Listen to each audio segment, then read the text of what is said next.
Hello and welcome everybody back to World of Racing. We are here for the finals, folks, and I am joined alongside Jackson Lambros tonight. I am myself, Mike Noss. Jackson, first off, welcome, and second off, why don't you tell us about a couple tracks that we have here tonight, because for some folks, they may not have heard of all of them. Interlagos is a track that we all know, we all love, and is a great track to finish on, but we also are heading to a track called Spring Mountain. Why don't you tell us a little more about that, Jackson? Incredibly stoked to be here, Mike. First of all, thank you guys and everybody at AK and World of Racing for having me. What I love about this series specifically, the MX-5 Cup, is you mix in some big marquee names for venues with some ones that people don't necessarily know. And Spring Mountain Motorsports Ranch is absolutely no exception to that. Just celebrated its 20th birthday last year, broke ground in 1998, opened in 2004. And for those of you in California, you might be familiar with, say, Thermal Club, a country club, but you swap out the golf course for a racing circuit where you are able to own property and literally drive from your house about 50 feet onto a racetrack. This is absolutely that mentality, except only instead of being in the middle of the Palm Springs desert, we're about 50 miles east of Las Vegas here in Nevada. So very interesting type of course, very interesting complex, as well as the actual area itself has, I want to say, about 16 different configurations to it. We're running the North Course at Charleston Peak today, which is about 2.75 miles, 15 turn complex, good mix of a lot of corners that I think you might recognize from some other places, Mike. Absolutely. A lot of hairpins, a lot of S's as well, very Suzuka-esque. And if you look at the bottom, it almost looks somewhat like one of the British tracks, and I'm slipping off my mind. In fact, it almost looks like Coda to a certain extent as well. But it does as well look like a second grader, first grader drew it with a crayon. I would also go as far as saying that. I do also just want to take a quick little moment to welcome everybody that's here on the stream, as well as the VOD watchers a little bit later on. Hope everyone's having a lovely evening, afternoon, or morning, wherever you are in this fine world. Hopefully you're down in Southern California, down at World of Racing. And if you are, a big shout out to everybody watching down at the centers, down in Pasadena, down in Tustin. And if you are in Kansas City, Kansas, which they're not racing with us tonight, but that is of course our third location. Very cool, very awesome. Everyone's going to be racing on the Premier Sigma Intergale equipment, which surprisingly, now that I think about it, both of us have actually had the pleasure of experiencing before. They are absolute workhouses, and the way that I like to describe them is a visceral experience, Jackson. They absolutely throw you into the, left, they throw you right, they throw you back, and it literally feels like you're going down a hill when you go down a hill. I know it sounds simple, but for sim racers out there, you know that is something you don't get to feel often, Jackson. No, you and I are both individuals that are on full static, have grown up driving full static setups, and just the opportunity. I've been fortunate enough to test the rigs in Tustin twice now, and it is like jumping from flying commercial to going to first class. Every little bump, every slight elevation change, you're learning so much more about the track than the thousands of hours that you've put in certain places, and you're learning new things every single lap. And I wouldn't say you necessarily get pace from it, to put your pitchforks away. I do think you do get a great amount of consistency, because it's just that little bit extra sense of muscle memory. You have something else in the seat of your pants that you've got to remember every single lap. Just in general, great for immersion, great for lap time, great for consistency. Really hard to complain about it. Absolutely. And there's a reason that Samantha Tan trains for her 24-hour races here at World of Racing. And these folks tonight, by the way, are going to be battling it out, as I mentioned, from Tustin and Pasadena. The two counties go against each other. And if you're down near the district in Tustin, that's where they are. Of course, Pasadena, I actually don't know where they are. I haven't been to Pasadena yet, but I'm sure it's equally cool. And that's enough blabbering and about enough nonsense about this. Why don't we go down to Las Vegas, Jackson, and talk a little bit more about these lovely cars, the tracks, and the championship that's on the line.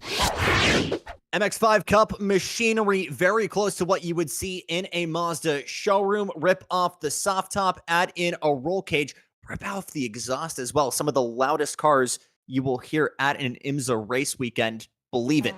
But very, very close to what you would see from a normal production car. If you have never seen some of the racing for these cars in real life, it is unlike anything else in the world. Bump drafting, throw-in doors, some aggressive but very, very fun driving.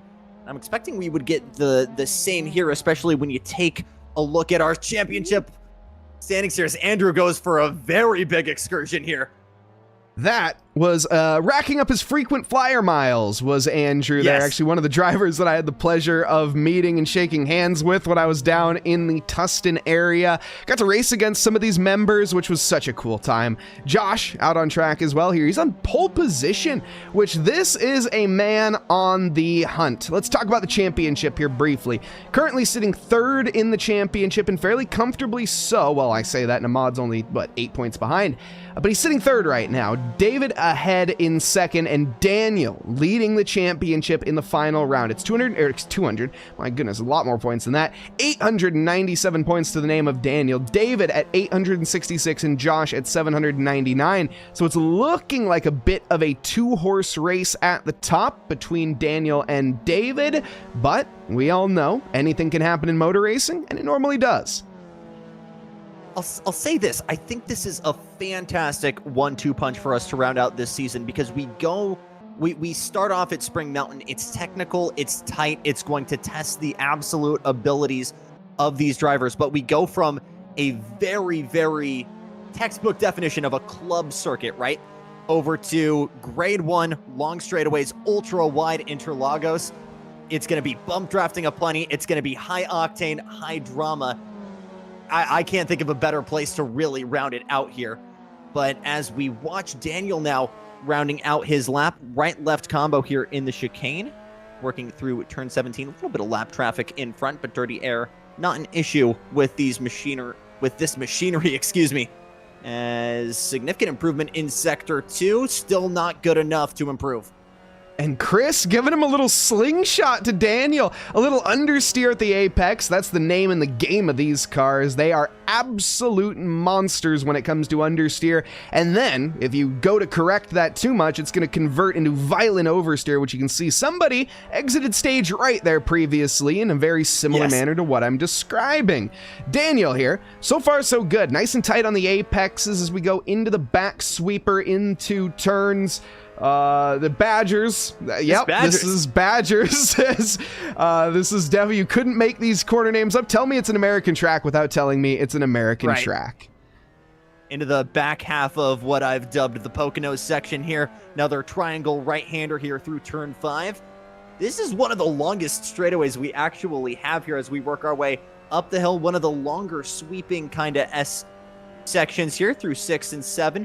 Could be some good setups here for some over-unders. Then one of the very, very interesting corners on track, turn 8, ultra long, almost like someone mirrored the final corner at Willow Springs. And then we are back with another straightaway here before we flick it left for turn 9. Beautiful view of the clubhouse as we go down into turn 9 there and chuck it in. Very aggressive, these cars. You can really handle them. And for myself, I actually struggle a little bit in this slower type of machinery, much more mechanically inclined. As you can see there, you're able just to throw it in and hope that it sticks, really. And especially in these off-banked, off-camber corners, it is like wrestling an octopus. Look at that. He's getting thrown left and right. Daniel, maybe even encroach track limits there slightly. I think, though, in order to get a track limit violation in Assetto Corsa, you actually have to have all 4 tires exit the tarmac. So that is where the track limits lies for every single track pretty much. And if there's extended tarmac, then yes, you guessed it, it doesn't invalidate. But you can see here, not much tarmac on the outside. It's a lot of kitty litter. Blue outlines for the concrete gives you a good idea, and that's all going to be extensions of the curve. It's third best for Daniel. He leapfrogs David for third. And I love the way you described it earlier, like wrestling an octopus, and with how much these drivers, both in the real and virtual world, Mike, it's such a drive with your feet kind of car, with how you need to trail brake to really pivot it in. You mentioned how much understeer is a factor, and it only makes 150 and change horsepower, but with how narrow these BF Goodwrench tires are, and with how light the car is, make no mistake, it's still got more than enough power to pivot it around.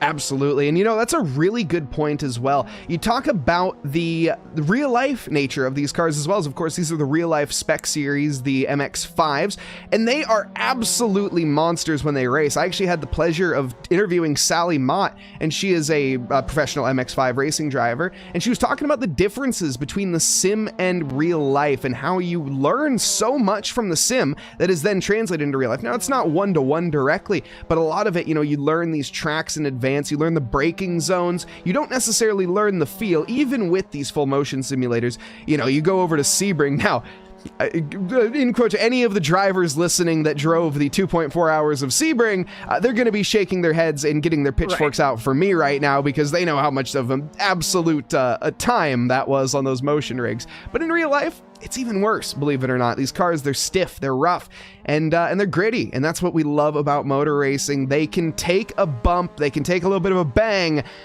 and they are all the way around a good time.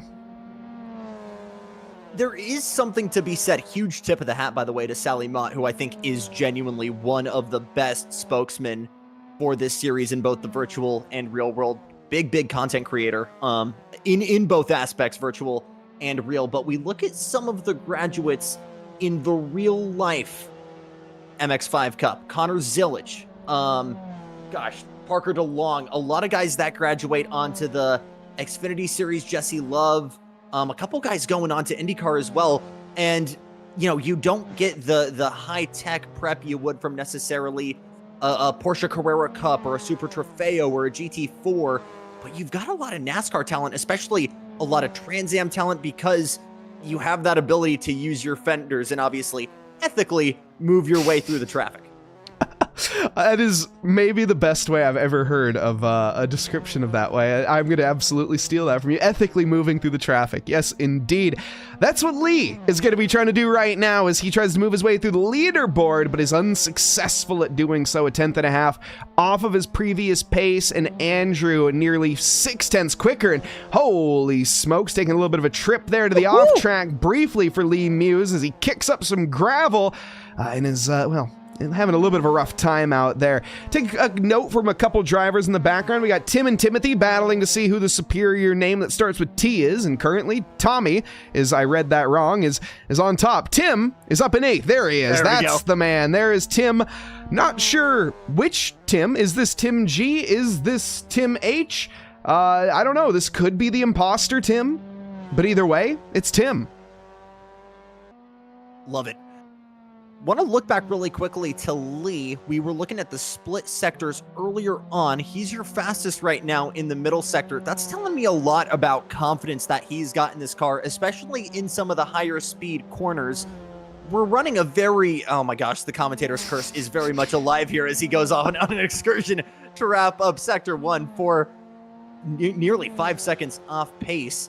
But he came in with the fastest sector 2. This is some of the highest apex speeds, on this circuit. So a lot of confidence in the NASCAR corners, the way I like to describe it, from Lee thus far. Yeah, very confident behind the wheel, Lee. Another one of the drivers that I had pleasure of meeting and driving with. Very cool guy, by the way. Shout out to Lee if you're watching. Doing a great job right now, but honestly, a little bit behind the pace of what I would expect. He's currently sitting 5th in the championship, and that is an uncharacteristic mistake as I'm speaking of it. Maybe pushing the limits. I wonder here, Lee is currently, commentator napkin math, 60-something points, 70-something points, 70-something points, 71 points, there we go. We're not math people, Nick. 71 points off of Ahmad. So he's, I think, in the hunts here to try to best his rival, but that is not going to be enough. He unfortunately qualifying done and dusted here for, I forgot the name of the track, Spring Mountain. And we are going to be seeing the final laps here come to a close. Any driver that was previously on a lap will be able to finish it, but no driver will be able to start one. Good improvement for Tim. Less than 1/10 of a second separating the front row, but it will be Andrew starting alongside David. Qualifying ending there just at the nick of time. So actually qualifying having a timer, not able to finish if you did start that lap. Unlucky there. Right. That was a good improvement. Or was it? Hold on. I actually think that he was slow. Again, there was significant improvement there, I believe. I actually think that green is slower, believe it or not. It's plus. What? Yeah, I know. It's interesting. Either way, gotta love Assetto Corsa. It's a brilliant sim, everybody. It's old, but it certainly is a Cadillac, and it gets the job done. Speaking of getting the job done, folks, we're about to get into it here very shortly. The grid is gridded, the lights are lighting, and the cars are revving as the Christmas tree gets ready to go here. It's going to be Andrew on pole position, David alongside, and Daniel biting into the back. 6 red lights on. And we are green racing, and immediately it looked like a bit of a jump start nearly for David, but that was just him on the ball, getting down to the inside of Andrew immediately and storming into the lead. No, not quite. That's going to be a fight back from Andrew on the outside. Fooled me once, shame on you. Fool me twice, not even going to be an option. Oh, but there's a little bit of a tag though, and that's Andrew off into the gravel. Daniel hitting his rival in the championship, and that is going to put him at the top of the spear. Last thing that David wanted to see here going into the penultimate round, he needs as big of a cushion as possible to make this championship even a possibility for him. And now he's already in damage control to see if he's even got a fighting chance at Interlagos. It looks like he's gotten back up in 8th right now. A couple of others falling back big time. Donovan going from last to 14th in the whole shot. Now Daniel goes off 1 car around. And is this going to be a restart? I see a lot of cars slowing. Yes, okay. So that is going to be a restart. So there was clearly an incident that we missed that caused it. So here at World of Racing, we are all about fun, right? This is a members night. We don't want everybody to end up in the wall on the first lap. So if they do, we re-rack them, we restack them, and we try it again. Andrew on pole position once more. David alongside. Let's go for round 2, folks. It's 6 red lights. Do we have the same start? We need a little bit more of a response from Andrew on this occasion. And immediately it looks like he does. David, can he go for that inside line? And can he commit it? He actually almost gets out better in the second phase. Immediately commands the racing line. This time a much better attempt there. Daniel getting all sorts of out of shape in the background. That's going to send it 3 wide from Andreas and Ahmad. It looks like no. Ahmad backs out briefly. There's a bit of bumping. There's a bit of banging in the mid-pack and cars round and wide. Oh, goodness. This looks like a Walmart on a Black Friday. Another big incident there. It was looking so good for Andrew, who was sliding it nearly full opposite luck going through turn 1. Ultimately did end up going around. More issues for the 71. That's Donovan, and we are going to try this one more time. Yep. So the drivers there getting a little message in their ear saying, okay, guys, we're going to try another restart. And I almost guarantee you that the staff, whoever it is tonight, is saying, let's clean it up a little bit, folks. We're getting down to that last one because eventually we will just run it. Does not matter if you crash or not.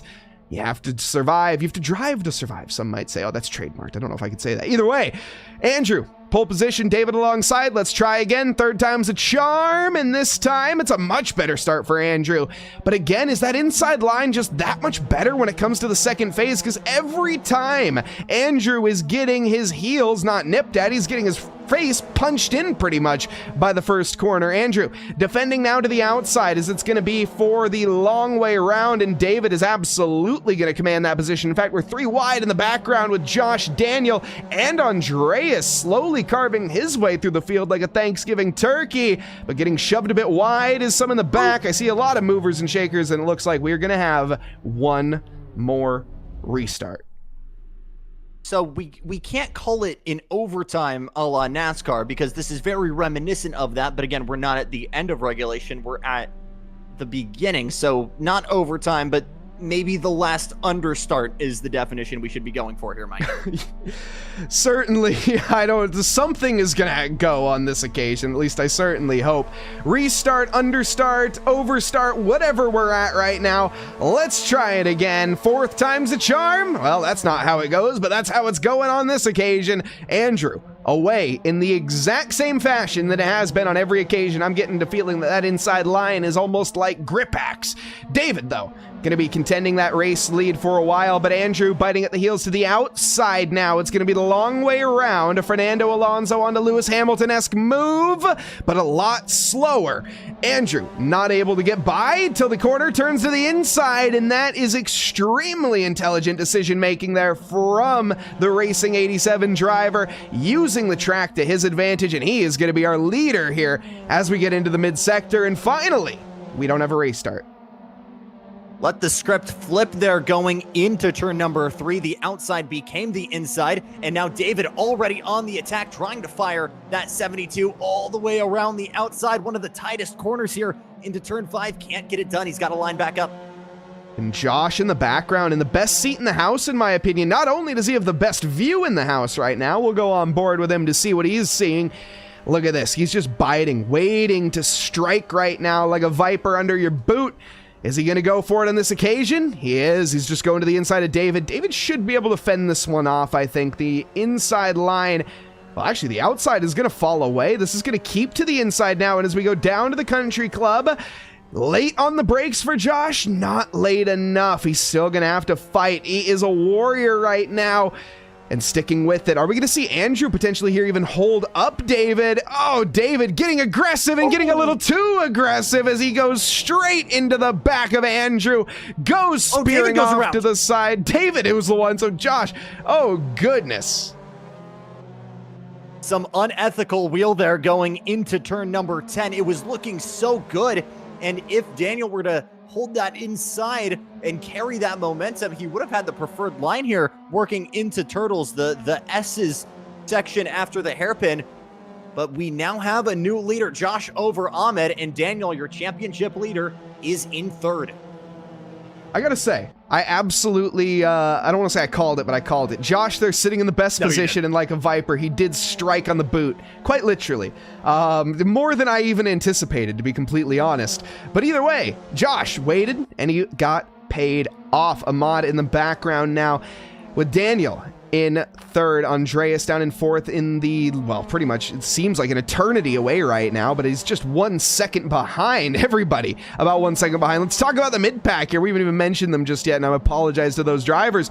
We got Mark battling for 13th and 12th right now. David ahead. We have Fabian in 11th. Robert down in 12th. Bradley, surprisingly down the order in 16th position with Vincent behind, and Tommy in the back of the pack. Chris currently rocking around in 10th position, and he is getting a little bit loose. Holy smokes. Fabian gonna send it 3 wide with David, but it's only for a brief moment. That was a very close call. Oh, we're back 3 wide, and we're bumping and banging. This is all-out warfare. Look at this, a knife fight in a phone booth. Mike, that was 3 cars in 1 corner for David, as now we're 3 wide once again. This isn't Pocono Boys. Big moment there. Oh my, a big bit of contact. Thankfully, the damage reduced for these drivers, but you're absolutely right. David is, I mentioned it, somebody was carving through the field like a Thanksgiving turkey. This is like a roast on Christmas. David is hungry, and look at that. That's going to be a position for free. Donovan just getting out of the way after he had a bit of a mistake, and Tim up next. Again, imposter Tim G, nobody knows, but I think it's Tim G, actually. I don't know. Shout out Tim G.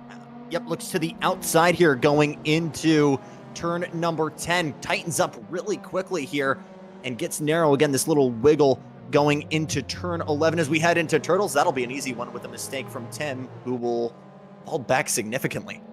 Dropping 3 for 1 in that one, and Andrew getting by as well as he makes his way back through the pack after rudely being taken out by the man in front of him, David. There's maybe a bit of a chip on the shoulder there. You know, it's always fun at World of Racing because you get into a contact with somebody and you can, well, you typically profusely apologize when you're done because you have to stare at the person that you hit in the face. That's the benefits of being down at a sim center, and I almost sense that this is a bit of a handover for David onto Andrew. I don't think that was Andrew getting the pass done. I think it was David giving it over for free as a bit of a condolence prize. Tim going wide again here, but all this means for both of these guys is round 2. Let's see if we can do it cleanly. So still 15 minutes of racing to go between these two, and David in that yellow 72 already closing that gap. This could be good. Phone a friend. Trying to sting him like a bee once again, I guess. That's maybe a bit too real. Yes. Let's check out the front right now. Daniel, Ahmad, and Josh, they are at each other's throats with Andreas in the background. Christian, currently 1 second back. He's fighting, but he's keeping his head above water for right now. Josh, also, I think in that similar boat, he's floating, but he's doing a good job of treading water lightly. Right now, I think the sort of proverbial sword of Damocles is hanging over the head of Ahmad, Mr. Consistent, as Daniel is chopping every which way to the inside, to the outside, and that string is going to break soon, I feel. Just went a little bit wide there going through turn number 8. That's opened up the door as here comes Danny to the inside. Watch Andres, who's got a seat at the table, as Christian Tokyo drifted it further back. He gathers it back up. Here comes Daniel to the outside. Brilliant display of car control. If he can get it done here, it's going to be very loose on the off apex, through the off camber, onto the bumps and curves and undulations here in Las Vegas. up the hill, down the hill, and back around Daniel. It looks like he's gonna get it done, and I think he finally can say that he has. Andreas trying to take advantage of the situation. He gets by Ahmad for good measure. That's a 2-for-1 equation, or is it? Ahmad fighting back immediately, and he says, no, sir, you are not taking that position for me without a fight. Some textbook ethical wheel there from Ahmad and Daniel. Mike, I mean, those guys were side by side for nearly half a corner. And shout out to Andres, who absolutely pounced at the right opportunity, nearly took that corner that he fought or that position that he fought so hard for. But let's see what Andres can do now to get himself onto the podium. It clearly looks like Ahmad is struggling right now. Yeah, Ahmad is struggling. He's trying to throw everything he's got at the wall and seeing what sticks. And right now, everything's sticking very nicely, and it has to for another 13 minutes. Now, that doesn't sound like a long time. It really isn't. But it's going to feel like an eternity. When you're in these motion simulators, especially when there's so much undulation in these corners, you feel all of it and you start sweating, you start getting fatigued, the muscles start to cramp in your calves from pushing on the pedals. This is where you have to lock in, and in your own mind, you have to win this race. Right now, Ahmad, he is like the mythical Titan Atlas. He's got the weight of the world on his shoulders. Trying to look for a way around. He's got the pace, but he does not have the real estate to put it anywhere. Andres further back, Lee and Christian going at it. I'll tell you what though, Mike, there's no one happier right now than our leader, Josh. 1.5 seconds up from everybody. And with where he's at in the championship, he needs a healthy dosage of championship points to stay in contention for the title. So just watching everybody duke it out behind him and busting out the popcorn. He likes the clean air in front of him. Absolutely, he does, and he's loving seeing the fight that Ahmad and Daniel are having as well. That's just wasting time in reality for that battle for first. Daniel just in cruise control pretty much at this stage. 2 seconds, though, is not going to be the distance that's going to make you too comfortable. One little mistake and you're back in the grips, but Josh just got to lock in, plug away, and not worry about what's behind you. Just worry about the track that's in front of you. Christian, he has to worry about the car that's in front of him, but he's going to try to turn that into the rearview mirror instead. Not on this occasion. Lee being very annoying right now in terms of a defense. He's not, everything he's doing is correct. It's just, if you're in Daniel's situation, or if you're in Christian's situation, you're just going to be very annoyed because you can't get by. And we all know as sim racers, not getting by somebody is always very frustrating. Always very frustrating. That being said, third sector here, Whoa. Very, very tight. You've got That's the Josh. big excursion there. Josh! Oh no, that's Christian. Leader, I believe. Oh, big trouble. Josh, Christian making mistakes all on the same lap. We're halfway through this race and the dominoes have begun to fall. Josh, we said it, 2 seconds. One little mistake is not going to be the gap. I didn't expect him to make a big mistake like he did. Now he's got 3 seconds to Lee. He is nearly 7 seconds dropped there from just one mistake. And Daniel says, well, thank you very much. I'll take that position for free. And we are just now getting to the halfway point here in round number 11. So still plenty to write in this chapter. And Daniel is far from out of the woods here as Ahmad is digging big time, trying to find any preference in racing line, going for the later apex. Now looks wide through turn number 8, got on the gas a little bit early. Looks like he actually pulled Daniel into doing the exact same thing. Both of these guys over driving. Yeah, overdriving to the maximum, but that's what you have to do. Well, you don't have to do that. Actually, you probably shouldn't. Dial it back a bit. But either way, you got to stay alive, stay awake to stay alive. There's still plenty of time, though, left to fight right now between the 3. Well, 2 right now, but soon to be 3, I sense. Andreas is absolutely charging at a rate of knots behind. And that's not because he's driving particularly quick. It's because these two are wasting each other's time once again. Right. The battling, you're just costing lap time. You're hemorrhaging it. But here's the thing. Ahmad, he hasn't taken a victory since race 5. He's hungry. He wants to win this race. He's not going to be settling for second if he can help it. And he wants to take the victory, and he wants to do it now. Or at least he wants to take the lead at this moment through the back sector onto the start-finish straight. It's going to be the outside line. I don't think he's going to get it done here. Tried to switch back and got back in. That's the first time the track widens back out as they come back across the stripe. Turn 2 and turn 3, pair of 90-degree corners. Turn 3 a little bit tighter as now the inside. Here comes Ahmad for the lead. And down to the inside as he overshot it. No. He's going to try, though. It's going to turn to the outside. The problem for the next corner. And a little bit deep, though, for Daniel. In fact, Ahmad, like taking candy from a baby. That is one of the easiest overtakes he's ever made. Daniel just sleeping at the wheel briefly, and he had his change nabbed right from his pocket. Got on the gas just a little bit too early there. I think while that that rear left was still on the curbing, Mike, and that's why he had the choke up on the exit and Ahmad was able to cruise through. And now we got to see what Andres can do to take that second place from Daniel. Absolutely. Got to keep pushing and pushing. Daniel going to be now looking in the background, though, as you mentioned, Andreas, he has chopped away up to this, but look at this. Lee, now welcome to the conversation. He's going to be in the mix. Lee trying to battle for the lead. I don't think we've seen that. In fact, Lee has not won a race yet. This is going to be his best opportunity I think he's seen. And again, another very hungry driver, 7 minutes left to go. We're playing chess, not quite at 200 miles an hour. That's the expression typically here. More like about 100, maybe 100. 80 miles an hour optimistically. Yeah, these cars, they're slow, but that's what makes them race good. Lap number 5 almost completed here in round 11. It's Ahmad with the lead, but the question is for how long? We thought it was maybe going to be a takeoff from the driver of the 57, but Daniel is still right over his rear bumper. And if these two keep going at it, it is absolutely going to become a 4-car freight train here in an all-out battle for the lead. Looks like there's a little bit of coexistence right now as the first and second are still trying different lines here out of those final 2 corners, 17 and 18. But looking back at Andres and Lee, they're really coexisting with each other right now. They have to, you know, that's a really good point. Actually, it took the words out of my mouth, and that's why. If these two tangle up, if they make a mistake, just like they did, Andreas, Lee, they capitalize and they take the lead. Look at that. Josh even gets a position back for good measure. Daniel, 1.8 seconds now in the background, and he is currently being chewed on like a dog toy by Josh. Nearly getting spit out onto the side of the road there as well. Josh trying to take third position. All of this squabbling, all of this battling, this is wasted effort for the lead as Lee and Andreas are going to be sailing off into the Nevada sunset, but this battle is not done. The 224s, the 287s, makes it nice and easy for us commentators. 3 wide briefly, and this can only end one way, and it's already beginning.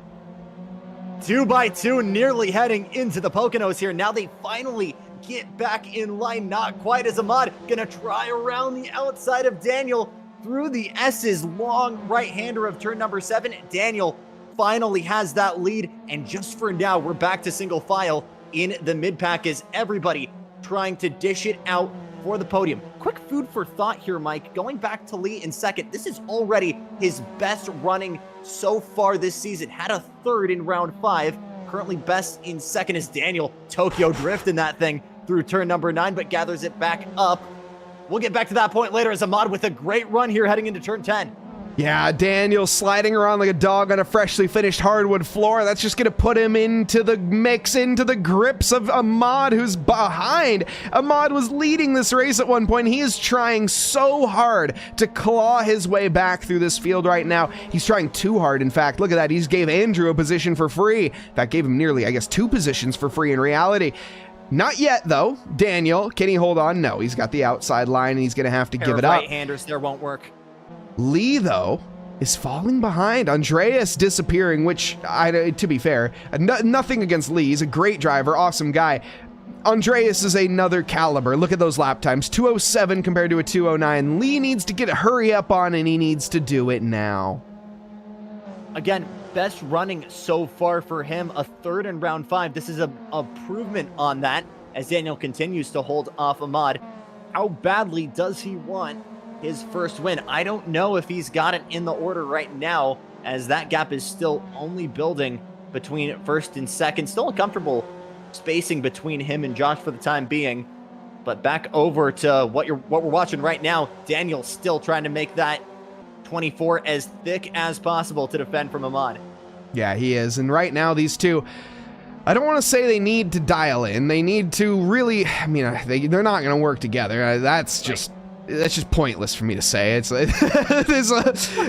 well past that at this stage. These two have made it clear to everybody that there is not going to be any camaraderie, any sort of sportsmanship. This is trying to gouge each other's eyes out in the dark, basically. This is absolute warfare. And, you know, right now, these two battling it, I think I want to talk about Lee for a moment, because this being his best result so far, he's a very intelligent man. He knows right now, I think, that he doesn't quite have the pace to catch Andreas, and if he does, he'd have to push quite hard, and that is where mistakes start to come into play. Look at Josh. Josh is gaining. I think right now Lee is set on P2. He would love to finish in second, and he's got 3.5 minutes to defend, but Josh is approaching, and he's approaching quite quick. Start of the stripe, it was a 1.5 seconds separating second and third. We're down now to 3/4 of a second. So second, maybe not a gimme for Lee. Going to be interesting to see if Josh is going to be able to fully close that gap. Further back, though, Andrew charging hard as well in that white machine to close that gap absolutely within striking distance now. But he's only got 2 minutes and 40 seconds to do so. Yeah, but that's 2 laps left, though. That's enough time right now. If you're Andrew, you can at least muster a P2 result out of what could have been so much better of a day. Andrew slipping inside. He is driving that car on the, or excuse me, Josh here, driving the car on the limit. Andrew setting the fastest lap. That's why his name was in the bottom right there. He is the quickest driver on circuit, and look at that. He's now on the back of this pack. Lee is going to be sweating like a cow in a burger joint. First time tonight that Lee's going to really have to do some defending here, but he might not have to do much, as now Daniel is all over Andrew and might want to take fourth from him. He's right on the bumper now as they head into turn number 5, one of the longest straights. Here he goes. He'll dive it to the outside, nearly 3 wide, and almost contact as Lee goes wide. Textbook little move there from, is that Daniel? No, that's Andrew. Andrew is the one making these moves here. He has just gone the over 2 cars. Josh still in the background now. He's left with his jaw pretty much flat on the floor, but his eyes seeing red. Lee ahead, currently looking like quite the tasty morsel, and it's just a matter of time. Lee, you got to be careful here, bud. It is, this move is inevitable. Can he hold on to the podium, or can Josh snatch it away into turn number 9? If he can hold that third position up until now, he'll have it pretty much for the remainder of the lap. Again, track narrows up and gets very, very technical through here. It's possible to go side by side. It's definitely not easy. Good running right now, but again, not out of the woods yet. And a little loose out of the final few corners there. Not going to help him on this big not so straight in the back, where you can get a decent run for an overtake in the final corner complex, but the sweeping nature not really going to limit itself to the best chance. You're going to have to go bold, which, I mean, I suppose you look at some of these drivers, that's a bit of an understatement depending on who you ask. Speaking of that, where the heck has, I guess Andrew's in second, but where is there we go, David. That's who I'm thinking of. David, down in 7th. Kind of a, I don't want to say an unimpressive recovery drive. He's managed to get himself back up to 7th, but maybe not quite so spectacular as the man that he took out earlier on. No, for sure. On an island right now, Donovan, Tim, and Bradley, further back, those two actually just swapped. But, I mean, you look immediately past second, and there is a massive, massive freight train here as Donovan manages to gather it back up all over the place. Holy smokes! Timothy with enough midair time to be served wine and cheese on that flight. My goodness. Totally Dukes of Hazzarded it and is still going to be able to salvage a P11 finish. That's another free position for David in the process there. Holy smokes. Andres, I cannot believe we just saw that much hang time in an MX-5. That was like 2 seconds of air. That was crazy. That was insane. I'm just watching it on my other monitor now on the stream. That was... Holy cow. Well, that happened. The beauty of motorsports country clubs is that you do not need to go to the strict barrier and safety regulations of the FIA, which means that a bunch of people in Tustin can enact incredibly dumb stuff like that. I think if there was a barrier there, he would have jumped over it. That was just... That's true. That is true. My goodness. Either way, here we go, folks. Down to the backstretch. Andreas, I was going to say he's done it all. He hasn't really done it all. He's just done a lot. Quite a bit, in fact. It's been a pretty hard work effort for Andreas. It's been an up and down, but mostly up for this man as he's finishing in first, taking advantage of the mistakes of others. That's what you do. That's the name of racing, and Andreas has done it to perfection. Coming through the final corner complex now, rounding the final corner of Spring Mountain and looking to take victory for the penultimate race of the MX-5 calendar. Andreas, take a bow. Andrew coming up in second. Lee with a third, maybe? Yes, he is going to secure it. Daniel finishes fourth, just behind.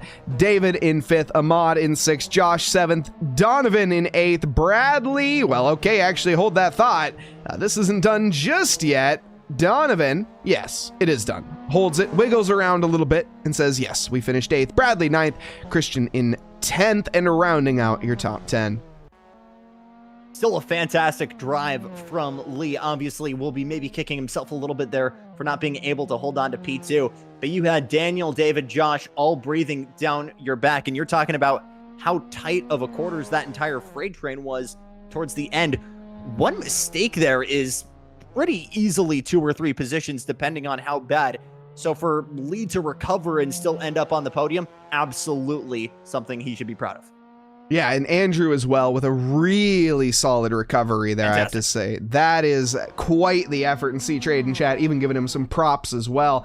Andreas, round of applause. That was a great round. Vincent there down into 14th. Tim, is it Tim G? Is it the imposter Tim? Again, nobody knows. It's the mysterious Tim on this occasion. Fabian down in 16th. Mark in 17th. And Chris, last but certainly not least, down in 18th position. What a race. We'll be heading back here to the cams momentarily once I do the thing, as we press the buttons and we go back to the host cams. There we go. Nailed it. Get that going and then get this gone before things break. And there we go. We can discuss the results, folks. Andreas, Andrew, Lee, Daniel, David, 1 through 5. What a race, Jackson, I have to say, for the MX-5 League. They never failed to disappoint at the end of the day, and this was certainly not a exception.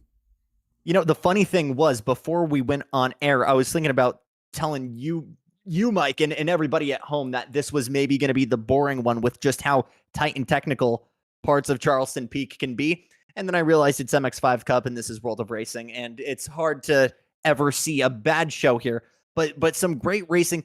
What I love about it is so much of the real world MX-5 Cup is dependent on drafting, bump drafting, using the bumper to make your own line. What is so cool about Charleston Peak is we're seeing a lot of guys do live science experiments and figure out different lines. How can I get past this guy? Maybe the inside is obviously the preferred line, but if I'm brave enough and if I'm able to wrestle this thing, I can carry the momentum on the high side. With how many long sweeping corners alongside the technical bits, we were able to see that, and it was a fantastic race. Really quickly, though, looking at your championship battle, it was messy. This is exactly what Daniel wanted. Lost a little bit of ground to Josh, but David still finished behind him. It'll be an improved cushion as we head into Interlagos. And Lee, not to mention that as well, getting the grounds there. Where did Ahmad end up finishing? Ahmad ended up in 7th, so he gained quite a few points there as well. Lee actually may have overtaken Ahmad in this round alone, so bringing himself potentially up to 4th position in the championship and making his way through. That'll be something to keep an eye on as we move forward.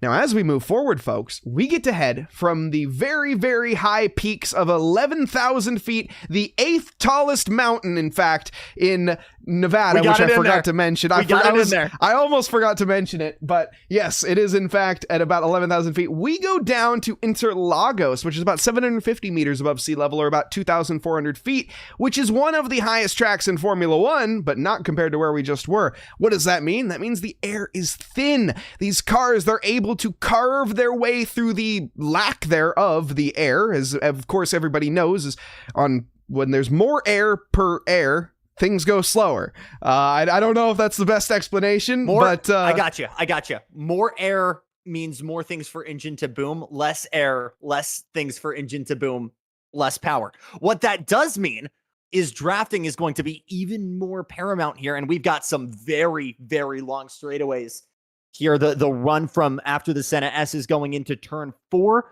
especially that final run up the hill towards the straight. God, it's gonna be something to see.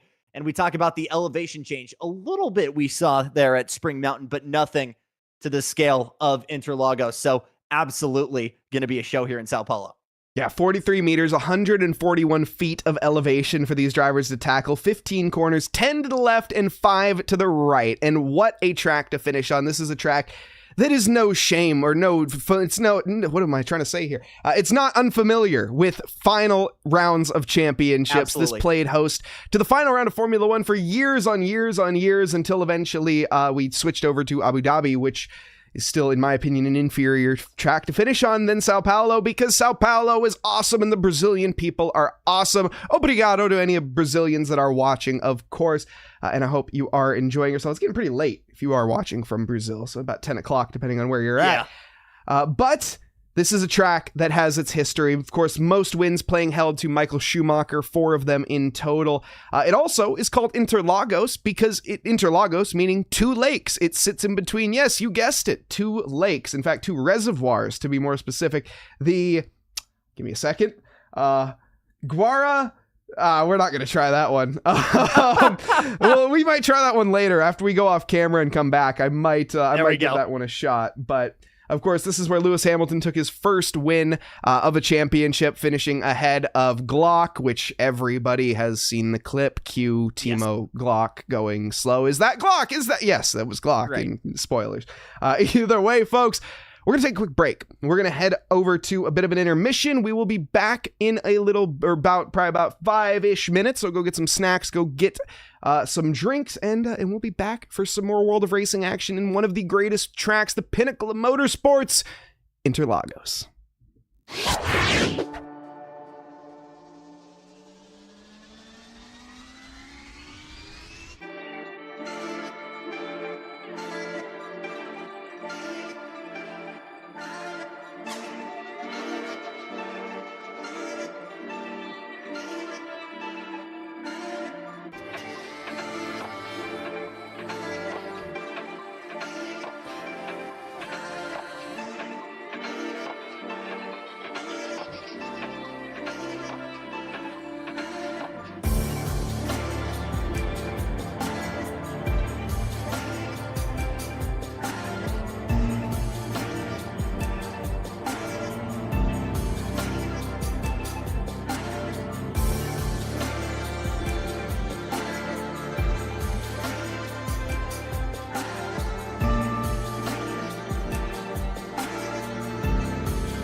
And welcome back, folks. We are back for Interlagos the final round. I don't know why I'm saying round whatever. This is it, folks. This is the last round of the MX-5 championship, and we have done some brief napkins math with Jackson here. And Jackson, why don't you tell us our napkin math?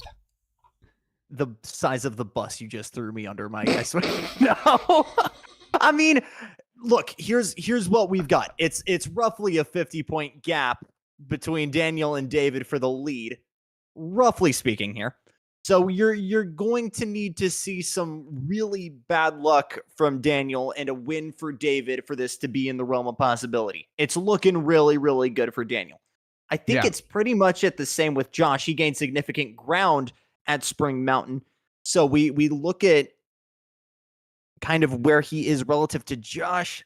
I mean, it was a 67-point difference there going into Spring Mountain. So I think he would essentially need to win, and David and Daniel to totally Red Bull into one another for that to be within the realm of possibility. So it's not impossible.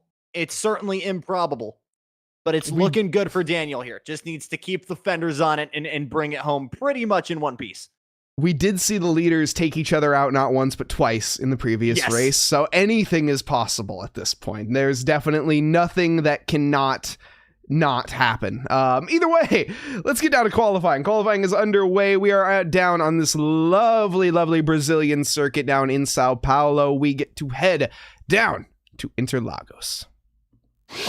Obviously, the Brazilian Grand Prix World Endurance Championships, 6 hours of Interlagos, as well as Stock Car Brazil and Porsche Carrera Cup, a plethora of other series. For tonight and for the final time in this opening season for World of Racing, it hosts our finale. Watching Andrew, one of the showrunners for World of Racing, set a strong Sector 1 here as he heads out for his first flying lap. Yeah, 3/10 down as we get into the mid sectors here. This is where overtaking gets to be a bit of a chore, but driving gets to be a heck of a lot more fun. We get to head down into Laranja, into turn 7 here, where we kick it around, ready for... Whoa, goodness, I thought my game crashed for a second. That was just that was the sun making those windscreen white there briefly. That was terrified me for a moment. But then, of course, down into the turn 9 sweeping sector, and we're gonna do it live here, folks, because I'm OCD like that. But we're just gonna casually do a little bit of that. The scuff adds quality, chat. There we go. That looks a heck of a lot better to me. I don't know about you, Jackson. Oh, no, 100%.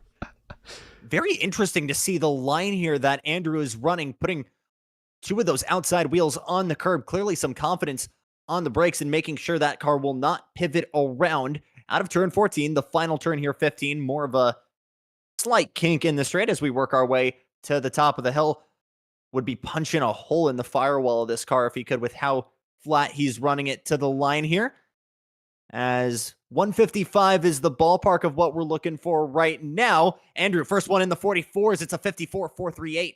Nothing to shake a stick at. That is a solid banker lap, and the 44s are going to start to roll in from more than just Andrew. Andreas, 3/10 up, so he's slower. See, that's where it gets you, and then it goes yellow and it's still slower. Right. But either way, it's so Andrew or Andreas could actually be faster as well, because this is his first lap and those don't always be accurate. So anyways, let's find out as he goes through the final corner complex. He's made it through Jungsao just fine and up through the Sabadoya. Oh goodness, I haven't pronounced corners here in a while. Some of these corner names I've actually forgot how to pronounce. Either way, let's find out. To the line, it's going to be a 55.2. So a decent little improvement, but not going to be enough for pole position. Best for third, but again, everybody has kind of put in the bankers already. We're halfway into qualifying. This is where it's time to turn up the wick, test the limits of the track, and see how much you can genuinely improve and maximize the track's abilities and your cars. Donovan, with a rough start to Sector 1. Some more food for thought here, Mike. I know that we've got a relatively empty track right now. this is almost where I want to try and find someone that's maybe not my pace, certainly not slower than me, just a little bit faster. A guy that I'm able to comfortably run behind and not overtake, just so I can have a little bit of a slipstream here, especially in that run off of Curva del Sol into turn 4. Just have someone punching that hole in the air in front of me, because we've talked about how important that is, as now Josh improves into third. Yeah, very much so. And Donovan kind of struggling right now. And a great little question in chat there as well is, will you guys be commentating for the Le Mans at World of Racing? I personally will be on an airplane. So no, I will not be, but we will be. It will be streamed. Do not fret. Do not worry about that. We will be live here on the World of Racing YouTube channel, which if you are watching, hit that subscribe button, hit that like button here. It does help out a ton. That is going to be, of course, on the 8th. So just coming up here in a couple days. And yeah, it's going to be a good time. We head over to Le Mans for the 2.4 hours. I'm going to be very frustrated if this lap is still somehow valid for Donovan. He had a whole excursion, got all four wheels nearly a car length off of the line here as he comes to the line. That is, wow, we found a very, very big loophole in what these track limits allow going out of Mergulo going into Juncal. Like, very, very big. So we're going to have to see, because Donovan's clearly got something figured out that a lot of people don't know. Yeah, one thing I want to see if he does it again here. He's figured out how to race on a track. That's certainly something that he's figured out right now. I don't think that he wanted to at this occasion. Side by side with the 87. Is that Bradley? No, it's not Bradley. I don't know who that is, actually.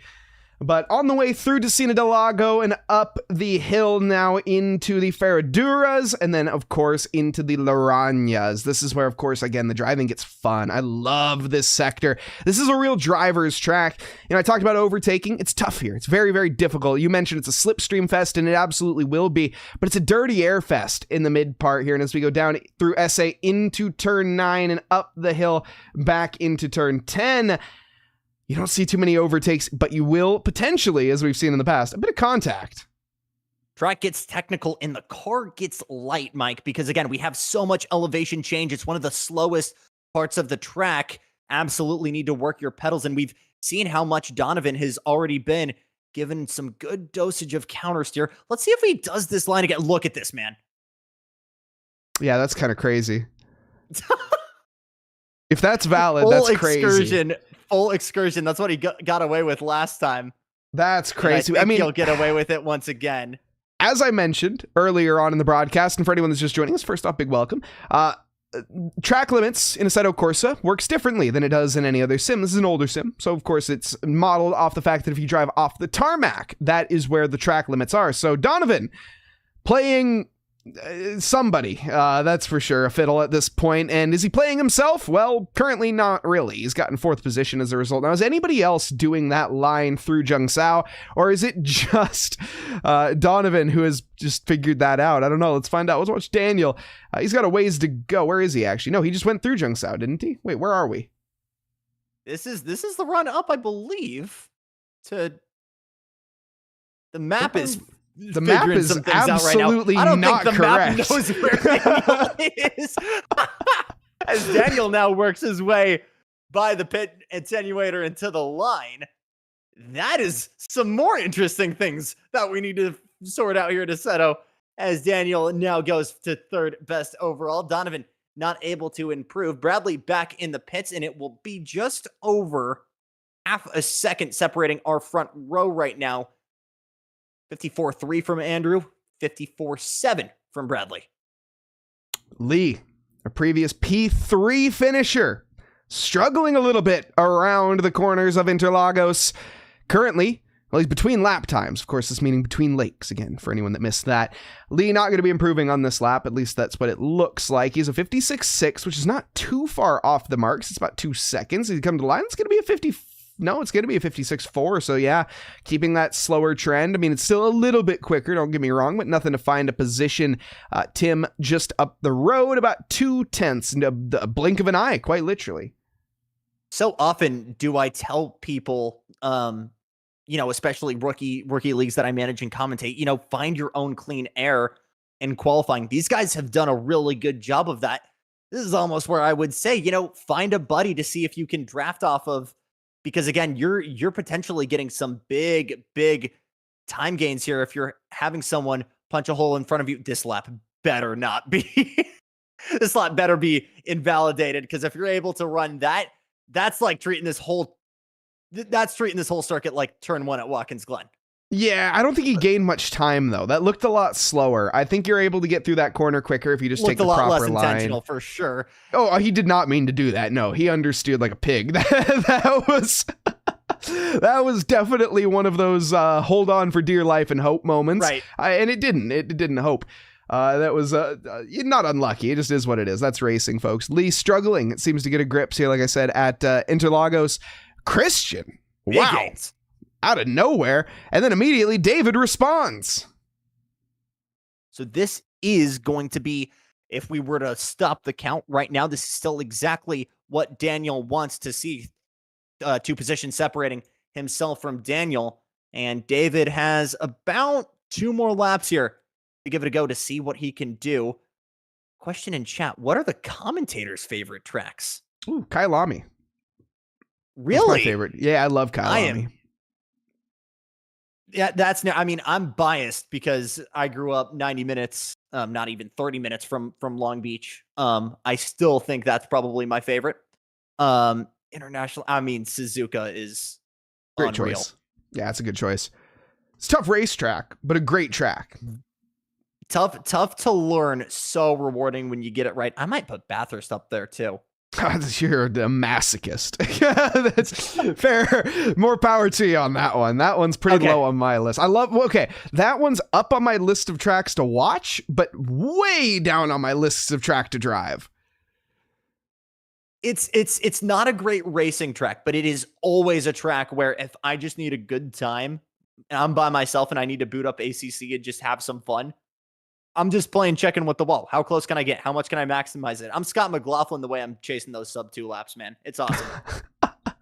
I cannot relate. I'm in the, especially back when I raced, it was funny because I used to be able to put a 2 minute and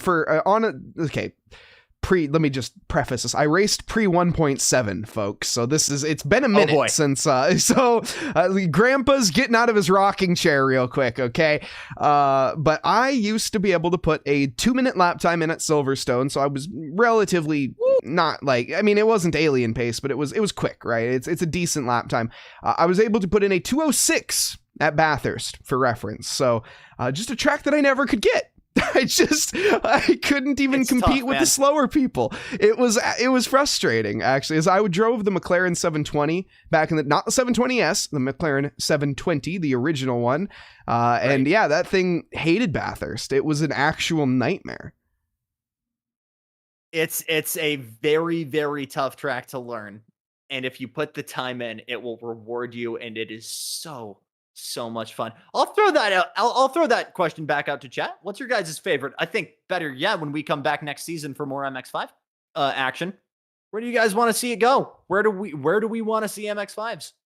See, that's the thing about MX-5s is it does not matter where you go. It literally, the beauty of these cars, they have such a long braking zone, which allows for great overtakes. They're very low on acceleration, which means that they're going to be slipstreaming. It's close racing, and it doesn't matter. Even if it's a non-racy track, these cars turn non-racy tracks into race tracks. You can make... What's a Q boring track? What's a good slipstream boring? Monaco, sure, absolutely, yeah. They could make that exciting, maybe. I don't even know. That's actually even a bit of a stretch. It might be. I don't know, man. Formula E is able to put on. We're going on way too much of a. We are on a side tangent. I'm blaming chat just a little bit for that. But we've got Fabian, who I believe we did not see last race, or was a little bit more of a dark horse at Spring Mountain, finding himself just on the cusp of a top 10, improves in sector 2. Actually, I think you're right. I don't think he was in the last race. I'm not seeing him on. Oh, no, he finished 16th. There he is. He finished 16th in the last one. My apologies, Fabian. There we go. And he's currentently rocking in 11th. A bit of an improvement this time around. And speaking of improvements, wait, hold on. No, never mind. Sorry, Lee. You haven't. My bad. I do like going back to Fabian. This is the kind of environment I want to see people in, where again, you're not getting too much dirty air. There's no real downforce your car is producing outside of a little bit maybe from the floor, but you don't have any crazy splitters or massive wings. And that's also probably why the racing product is so brilliant, because you can run right on the tail of somebody and not have any issues or any time lost. Checkered flag about to come out, and it will be Andrew on the pole. Josh able to get some significant time gains there, as it will be just a 10th separating the field. Another bit of gains there from Josh, as we're going to have the server reset almost any second here. I don't know if we're going to see, guys, that this is where the time bomb aspect of it comes in, Mike, because we don't know when these guys are going to lose their opportunity. Yeah, and I don't think the drivers know either. It's sort of a random timer. I got lucky when I was down at World of Racing, and it took a little bit, and I actually got to finish my lap and improve on positions, but I don't know if Josh is going to be so lucky. He's heading into Sector 3 now, down towards Zhengsao, so he has an opportunity to make it happen, but I have a sneaking suspicion that right to when he gets to the Glock moment, things are going to go awry for him. And by the way, folks, we're going to have a little bit of a break after qualifying because it's pizza time apparently at Pasadena, which is, I'm jealous. Let's just say that I'm jealous. I'm jealous. That's not fair. Why don't the commentators? Why don't we get pizza? I mean, look, hey, we're remote, so it is what it is. But I'd love some pizza. And I think Josh is going to finish this lap here, unless, is it Glock? Is it Glock? No, it's not Glock. It's Josh. I think these guys are actually going to get an opportunity. Wow. I will throw this at you before we go to break, because I've had the pleasure of asking Indy 500 drivers this question, and I don't know why this is my go-to question, but it is.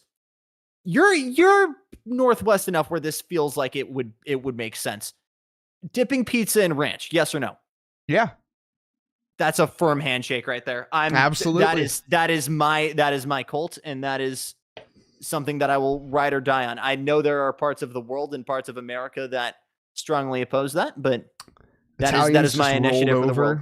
My ancestors rolled over in their graves when I said that, but that's okay. Sorry, ancestors. I also, honestly, believe it or not, I've actually kind of started doing it more recently, because I remembered, in fact, we're going to go back to host cams here now. So let's, okay. we even get the personal. We get to meld 1-to-1 with you, chat. Right.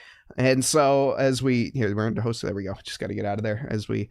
Bam, ignore the window. Oh, no, you guys can't hear my window sounds now because I've done audio differently. Nice. Okay, cool. Go. Everything is situated. Qualifying is over. I probably didn't need to leave the server, did I? I don't know if I needed to leave the server.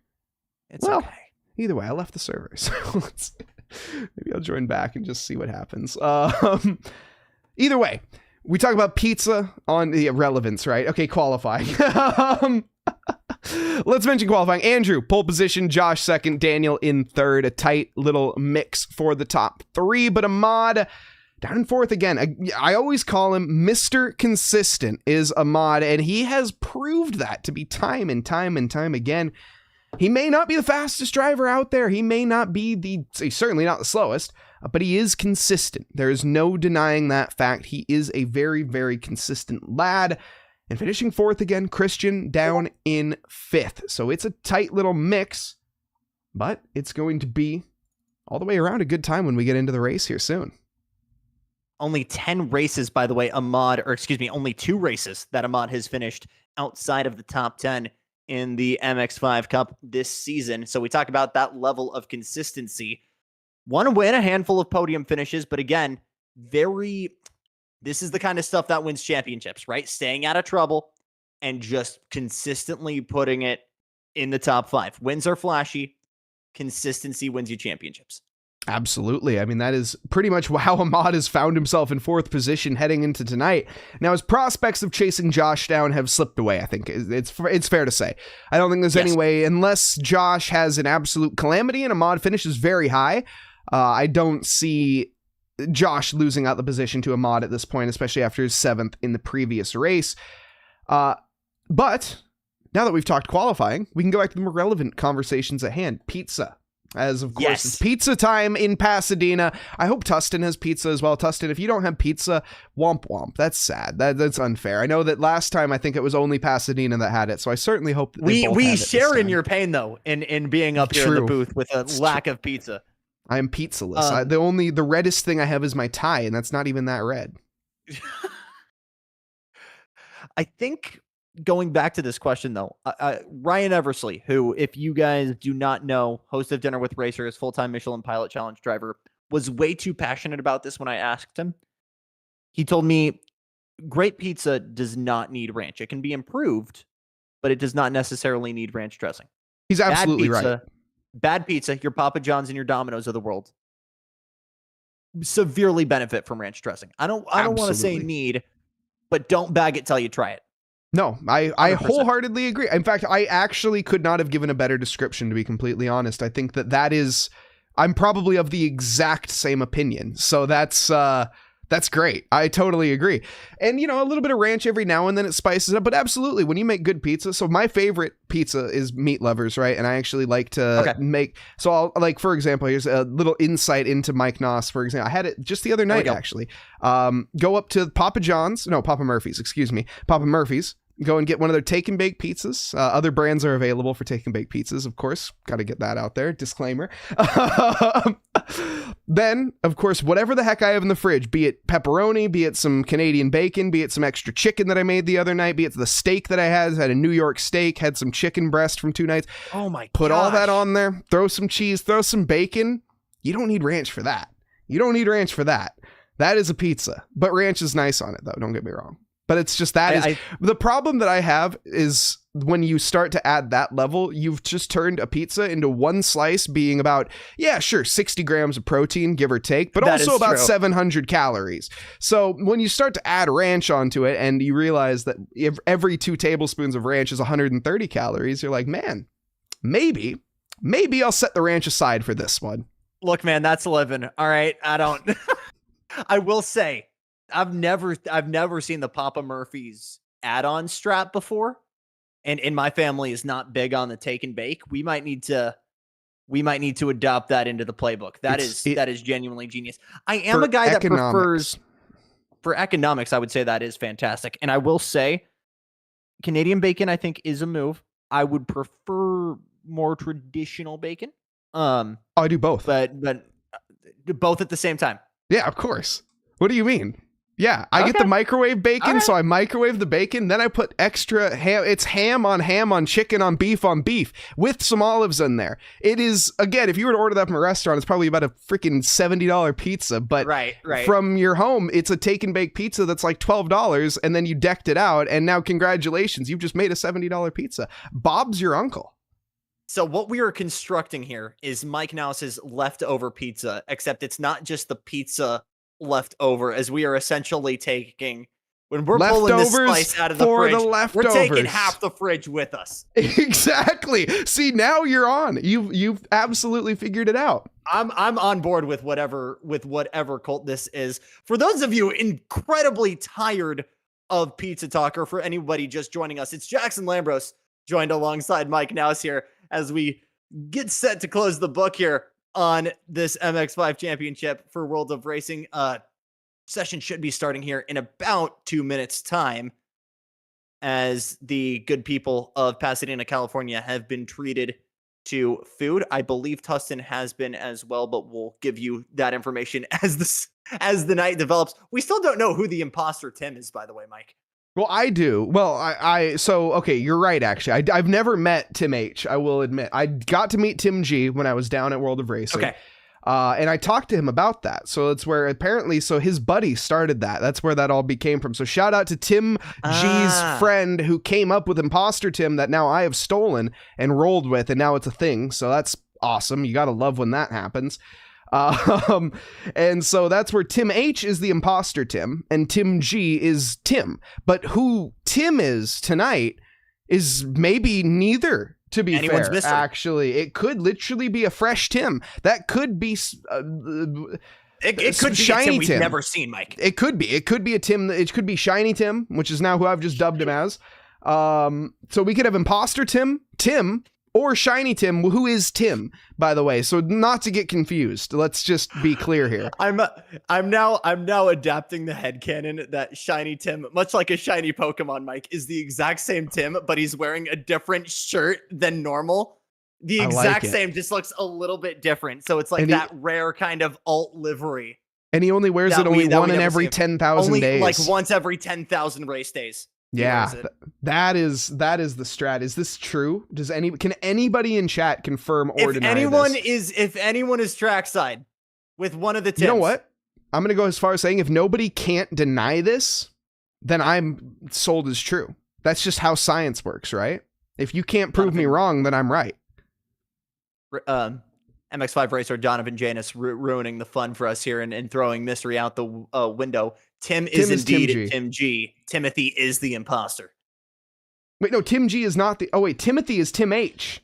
Oh. What? Okay, now my brain just hurts. Wait, so Donovan, so does that mean that Timothy is Tim H? Is this correct? Either way. I think this is. I think we have just so more confused. Jackson is, yeah. You're as somebody who's just showing up. You're like, what? And anyone in chat that's just showing up is like, what is this absolute madman talking about right now? And you're right. Welcome. I'm Mike Nas, joined alongside Jackson Lambros. You're catching up on World of Racing lore with me. I do think the server is live though. We might need to check on that. It's been, yeah. We're chilling. We're chilling. Nice. Server live, but pizza being consumed. And actually, holy smokes, you are a psychic, Jackson. That is unreal. Okay, lock in, folks, as we got to do the things. That happened suddenly. Okay, folks, we're going to the race. We're going racing. Black screen of anticipation before we get into the sim. Engines revving, lights are on, pizza has been consumed, and Andrew is on pole position and away. It's green lights here at Interlagos for the finals. Is this going to be the final run? Let's find out. Josh down to the inside here. Is he going to be making that Max Verstappen-esque dive bomb to the inside? No, not on this occasion. He's going to be biding his time and waiting. In the background there, we can see a mod Christian holding on, but holding fast, as this is a much more tame start than we saw on the previous Jackson. A lot more real estate to play with, and a rough start there for Josh. Got pretty much thrown to the wolves, and Andrew went immediately. So goes down from second to third. Daniel up into second. Further back, two of the red cars going at it. Bradley trying to go through the middle. And Bradley, Donovan here getting a bit wide though, and he's taken his racing line, as I think we can safely call that the Donovan line at this point.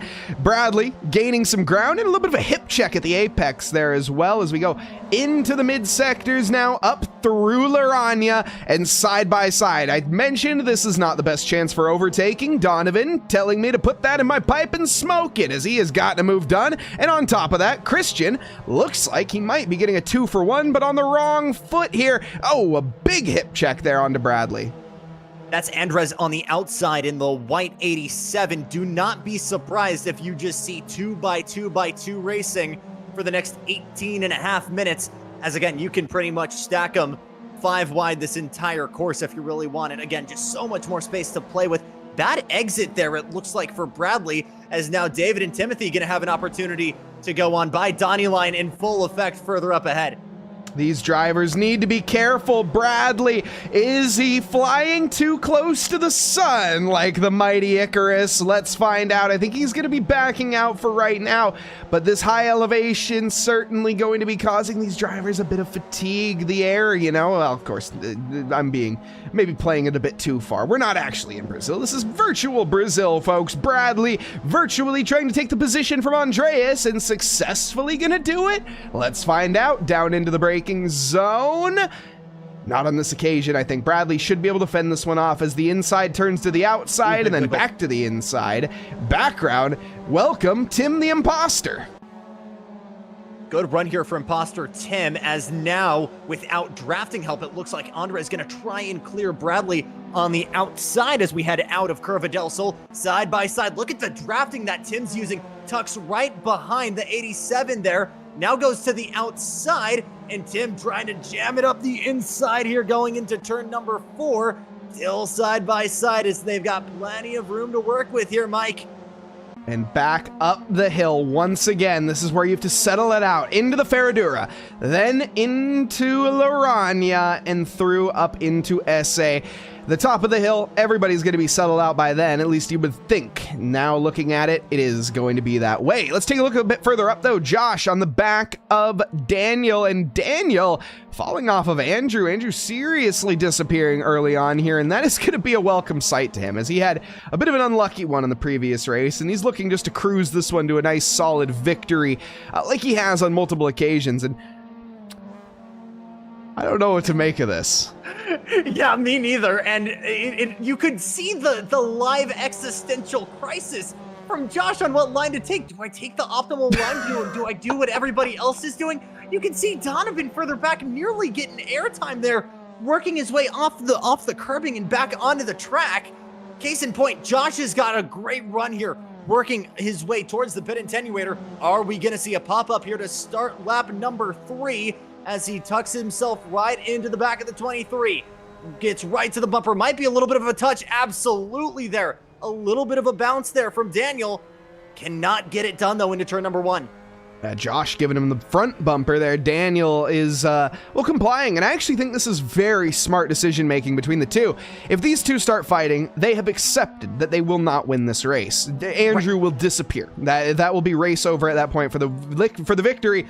So Josh and Daniel, as much as Josh would love to go for this overtake, and he knows he's maybe a little bit quicker, he knows that he's quicker on the back bumper of Daniel because he can push him along. They work together. This is basically, when you bump draft with somebody, think of it in this way. You're combining two engines into one car virtually. Now, it doesn't quite work that way, but it's similar. And Josh here, well, now trying to maybe prove me wrong, as he's maybe getting a bit sick of that bumper, goes for the move on to Daniel, and now the shoe is on the other foot. Well, good opportunity here for an over-under for Daniel, potentially. But boy, Josh was able to get back on the gas incredibly fast there, get back to the middle of the track and close the door. And this is where we might see a little bit of experimentation. I'm not sure if Josh is necessarily going to totally take off. He knows he could maybe get a little bit of pushing help from Daniel, or if there's some confidence in the pace, we could see potentially him try to peel off. And now we're seeing both Josh and Daniel do the more traditional line, shall we say, going out of turn number 13. But it looks like still Daniel in lockstep with P2. I still don't know what to make of that. Is that line better for hot lapping? Is it better for racing? Is it worse for racing? Is it worse? I don't know. This is new to me, and I think everybody, as they're using all of the track to their advantage. They paid for it, they might as well use it. Andrew, fastest lap set with a 153.5, and it's not enough. 153.8 from Josh, so progress, but still progress in the negative direction, unfortunately. Very reminiscent, that turn 13 line of the esports line, shall we say, in the iRacing 24 Hours of Daytona for anyone avid enough. The extra late apex into turn 1, a far cry from real life. And again, we're still struggling to see if there's actually an advantage, or again, as you put it brilliantly, Mike, I've got the whole racetrack. I'm going to use the whole racetrack. Good stuff from Josh here. Went significantly later on the brakes there, going into Desida del Lago, and able to now put 2-3 car lengths between him and the 23 of Daniel. Yeah, doing a good job right now. I think this shows that Josh has the pace, and Daniel, he pretty much gave him that position for free. So I really do think those two are working together. Same cannot be said down here. No. Ahmad, Donovan, this is a knife fight in a phone booth, as we can see here. They are at each other's throats. Donovan just getting by, and Ahmad now going to be trying to hold on, but I would imagine he's going to be trying to give Donovan a taste of his own medicine. Round the outside, why the heck not? Not going to happen, but a valiant effort. Tried to walk the tightrope into turn number 10. It was not good enough, and now we're going to see potentially, now Donovan gets back in line. Doesn't run it through here. This is going to be very interesting. And Amon might have an opportunity to swing back. You bet he will. He'll already run it to the outside here as we work our way towards turn number 13. It's a done deal before he even gets to the stripe.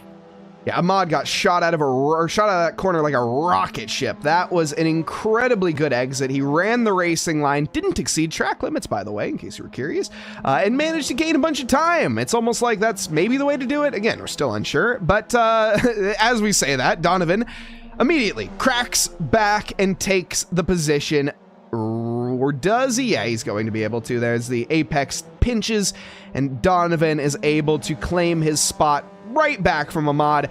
All this is doing is accomplishing some drivers picking up some marbles on their tires, but mostly you notice that gap is now 5.5 seconds up the road.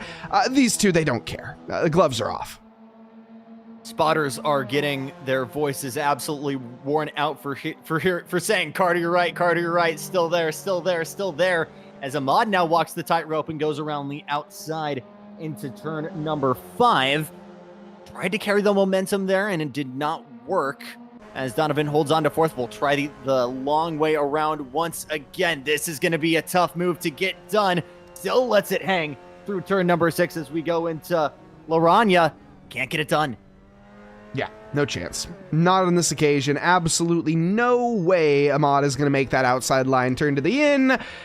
Just the quarter complexes don't line up that way. What an exit, though. That is incredibly how he got launched on the exit of turn 9 and now up the hill into 10. He's tried this before. The outside line really seems to be the favored one for Ahmad, but it's not really working that well. Switch back to the inside for Jung Sao. This should actually be able to be done. I think there's no way unless Donovan goes to carry extra speed. Well, this time he's getting forced to that outside line as Ahmad says, move out of my way, sir. This is my position. And David he spun.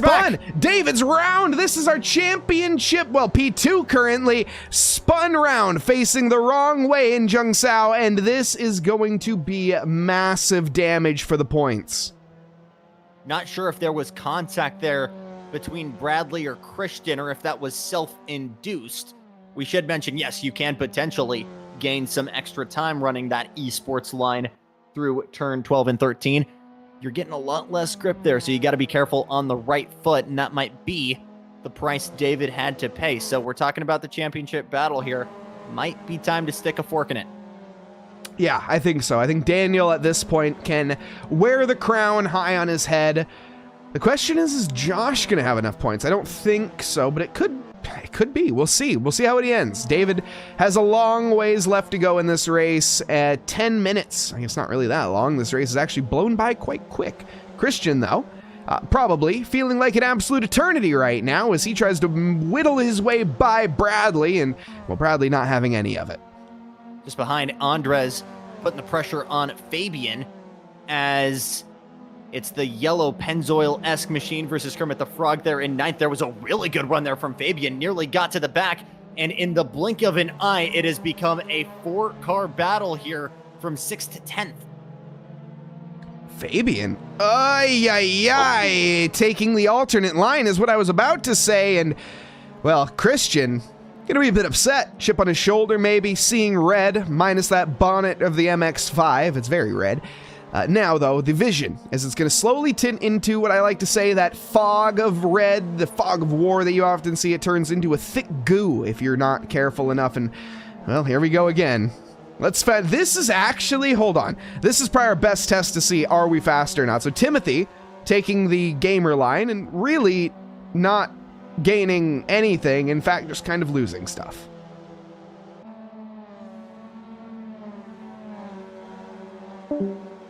And hopefully here we get Timothy here on the run. We can see Andreas, though, in the background. And going for the move now, potentially on to Fabian. But Fabian doing what he can to fend this off. Bradley walking away. He's loving what he's seeing in the background behind him right now, Jackson. He is just trying to get away from this pack like, I don't know, a herd of bees? A herd of bees. Either way. So hopefully we can get Jackson back here shortly. Fabian, though, still on the charge with looking in his rearview mirror. Andreas trying to rub a hole in the back bumper, as it seems. And unfortunately, Jackson, oh no. Through we will go, as the show must go on, and it must go on for Fabian as well. really having to focus on the road ahead of him, but he can't help the giant green machine looming in the background. As he goes left, he in the background goes right. And now, is this going to be the opportunity? I think Fabian runs a little bit wide. Andreas capitalizes, and finally, with enough time, anything is possible.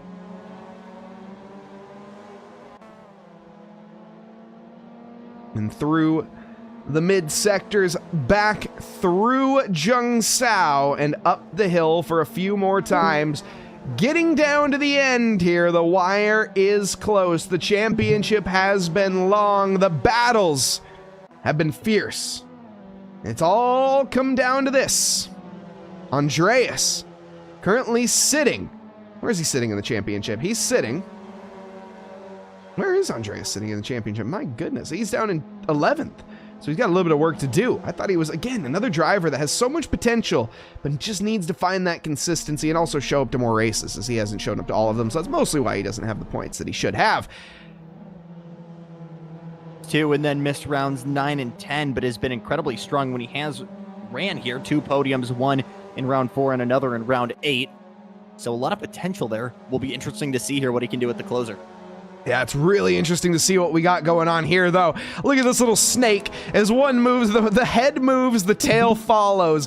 Timothy in the background. Fabian currently the meat in the sandwich, and Andreas being the top piece of bread. No longer. He drove off the track. Okay, that changed immediately. Commentator's curse? I don't know, maybe. Timothy and Fabian now side by side to see who's the top breadwinner. Christian and Andres further back, as now he shuffles to the back of that field, as we are still side by side for the lead here. Fabian in the 72 goes to the inside through turn number 8. And now the outside becomes the inside, as Christian now absolutely feeling the pressure, nearly 3 wide coming out of turn number 9. And now everyone kind of sorts in once again. So Timothy with a major mistake already, clawing his way back to the front of this pack. Yeah, and making... Well, hey, the sun is out. How long is that going to last? I don't know. It's going to be a challenge right now, as everybody is taking different lines. I still do not know what to make of that. It is, it's interesting to say the least, but it's what we're seeing, it's what we're witnessing, and it's working kind of, not really. Andreas getting pressured by Timothy. That's Tim the imposter, in case anyone was curious, at least according to Donovan, so I think that is the case. Outside line for Christian. Is he going to be able to get it done? Andreas, forced to the outside now. Should he be able to hold on for the first part, he will be able to keep the position throughout the rest of the corner. But again, predicting this battle is like trying to just reach into a pond and grab a rock. You never know what you're going to get. The brilliant part of that, Mike, was both of the Tims were helping each other. A major push there from Tim to get Timothy to the inside. He had a heck of a dive there into turn number 1 to clear Christian, but it was absolutely the power of friendship. And now with a massive gap separating 9th and 10th, it was the ultimate sacrifice. You love to see it, but you hate to see it. The Tims, it's supposed to be the battle of the superior Tims. You guys aren't supposed to be working together. This is supposed to be drama. We're not supposed... Either, whoa, changing the lead. What's going on here? Wait. What? For second and third, Josh and Daniel going back at it. There we go. Okay. That explains a lot. Okay. Josh ahead right now. Daniel still in the background, but is that going to stay the same for a while? Probably not. These two, they were working together for the first bit of the race, but I think at this point they've accepted. Andrew, he's not going to be beat. Unless a miracle at this point happens, there's no way that Josh and Daniel are going to be able to catch up with the man in front, and Josh making his day even harder, but somehow manages to wrestle it and milk the cow back onto the circuit. That was a heck of a save. Absolute Code Brown moment for Josh. You could say the same about Daniel. Again, all he needs to do right now to claim this championship is just bring this cup car home in one piece, and he just watched a guy go full opposite lock 2 feet in front of him. I really hope he lifted there and had some regard for human life, but regardless, Daniel actually gains a position as a result, has a little bit of a lockup into turn number 1, and will end in the middle step of the podium if things can run the way they are. I'm just waiting for somebody to drive straight through the chicane on the first bit. It's all tarmac. I think it would be valid. So I'm surprised, actually, that nobody has tried yet. Of course, you gotta love racing drivers, folks. They always like to push the limits. And, you know, speaking of pushing the limits, look at this. Tim and David. They're going at it right now. David should be much further up the road, but, well, he isn't. This is where he's at, battling for the scraps in P10, or P11. Tim trying the long way around on the outside. David waiting for the minute for his spotter to say clear. There it is. So now he'll migrate back to the outside of the track. Tim knows what's up. He'll say, no, you will not get any slipstream from me, good sir. David doesn't like that too much and will get a good chunk of his rear bumper there as they kind of crossed racing lines going through turn number 4. Textbook stuff there from Tim. Able to use the draft and then deny it from his competitor. I will say, when Armageddon strikes, I want to be made out of whatever David, or I want to be in a bunker made of whatever David's face is made out of, because this man has gotten into so many different batterings in these past 2 races, and he has held fast, and he has made the best of bad situations, and that is a true warrior, that's a true fighter, and David is really showing it tonight. He could have easily just quit and said, well, I'm going to finish with enough points anyways, right? But he hasn't. He's given it his all to the very, very end, and it's an admirable effort. The Scott Sterling of the World of Racing MX-5 Cup certainly will be kicking himself, wishing for a better result, but has given us a heck of a show tonight with how much of a fight he's given. As now Donovan prize round number, it must be 3 at this point. Big contact between both of them, door to door across the stripe for the penultimate time. White flag is out at Interlagos. Podium is set, but 4th and back, our guess is as good as yours. Yeah, this is not going to be whoever is leading out of this corner is going to be leading in the final one. This is anybody's gain right now. And with these little MX-5s they're going to be giving it their all. All 2 liters of grunt down this straight to go for the gold, or in this case, the honorable mention of P4. The best of the rest, some might say. Donovan, round the outside, high speed, high commitment corner, and he's committing to the offline. That is not going to be too happy by Ahmad, and he's just going to have to settle with it. Loses the position as a result. Gets back in line. Expect a move from the top rope here from Ahmad as we get into some heavy braking here through the second sector. White flag is indeed out. Big contact there as Ahmad gets into Donovan. Donnie finds a way to gather it back up, but now that contact has brought Bradley back into the mix.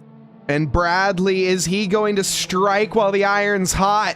He sees the 2 cars ahead of him squabbling left and right. Ahmad finally finding the position. He should be able to gain it here. He gets stoved in the back of the bumper, though. And is this the exit that Bradley needs? No, I think he got tangled up in it as well. All I do know is Andrew, despite all the squabbling in the background, does not care. He has exited Jungsao already and coming to the line to finish first in the final race of the MX-5 series at World of Racing. Andrew, take a bow and a fastest lap on the final lap to boot. A grand slam performance. Daniel finishing in 2nd, Josh in 3rd. Who's gonna take 4th? Donovan looks like he's gonna be the one. He got the exit, he got the run, and he is gonna get the position at the line. With a good run. I don't think it's done yet, Mike. He'll get to the bumper. It still might just be enough. It's over. My goodness. That was close. Donovan by less than a car length for sure, but boy, what a battle. How about this? Oh, Tim and David. Tim just getting the worst end there by 0.016. That is 16 thousandths of a second right there. Keep in mind, folks, blink of an eye, 2/10. This is quite little tight margins. Vincent down in 15th, Mark in 16th, and Robert going to be taking home the consolation prize here for 17th. But what a championship. What a race. Andrew, dominant as he went back to his grassroots and took a victory. Well, ahead of everybody by a mile, something that he has done time and time again in this championship. And if he was able to receive points, despite the fact that he is his staff, he would probably be leading this race, or this championship. So Daniel, I think, is going to be our championship winner. I think he's trying to find a way to get this thing to do donuts, and I just don't think... Oh, he went from neutral. He did the neutral dump. He's found the power. Oh, burn it down, baby. On the Brazilian flag. Oh my goodness. Beautiful. That is about 160 horsepower being generated to those wheels. Actually, it's probably not even. It's probably at the crank, if I had to guess. Probably about 100 and, we'll give it 30 at the wheels. 0 to 60 in 3 to 5 business days for these cars. But my goodness, are they fun. Let's head back to the comm cams and let's break down what we just saw. Welcome back, everybody. What a race. What a championship. We're done. That was it. The MX-5 League has come to a conclusion in what better of a manner. Daniel and Josh at each other's throats. Donovan and Ahmad at each other's throats. It was a nail biter to the very end. And again, how else could you have want to finished at Brazil?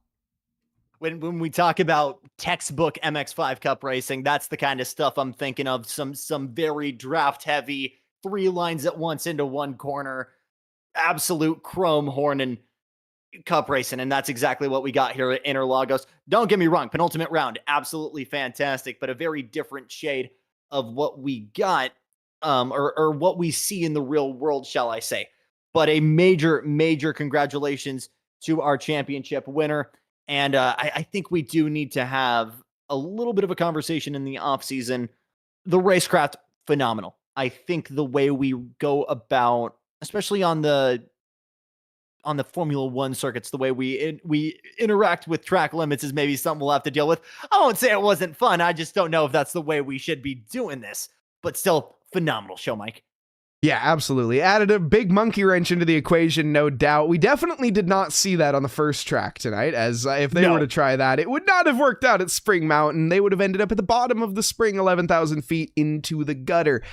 Not where you want to be, unfortunately, when you want to win a race. But, folks, I think that's going to do it. First off, big shout out to the chatters. See Trade in chat. Thank you very much for the nice words. And thank you very much for sticking with us on this entire stream as well. Big shout out to everybody on the VOD watchers as well.